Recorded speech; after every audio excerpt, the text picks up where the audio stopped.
যখন 14 দিনের প্রতি আগ্রহী হবেন, প্রথম মনে হবে এত বিধিনিষেধ, এত নিয়ম, আমি কি পারবো?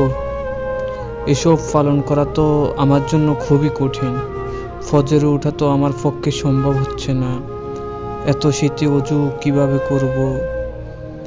এত গরমে হাত মোজা, পা মোজা, নিকাব কিভাবে সম্ভব? দাড়ি রাখলে আনস্মার্ট দেখাবে, আর ফ্রেন্ডরাই বা কি বলবে? হঠাৎ পরিবর্তনে সবাই কি না বলবে, ইত্যাদি ইত্যাদি। কিন্তু শুনুন, যখন ধৈর্যের সাথে সব কিছু আয়ত্ত হয়ে যাবে, তখন আপনি নিজেই বুঝে যাবেন নিজেকে চেঞ্জ করার সিদ্ধান্তটা কতটা সঠিক ছিল। যখন অতীতের দিনগুলোর কথা মনে হবে, সবচেয়ে বেশি কষ্ট পাবেন। তখন রবের কাছে খুশিতে কেঁদে দিবেন আর বলবেন, ইয়া রব, যদি শেষ না হতাম তাহলে আমার কি হতো? তখন বারবার মুখ দিয়ে শুধু একটাই শব্দ বের হবে, আলহামদুলিল্লাহ, আলহামদুলিল্লাহ।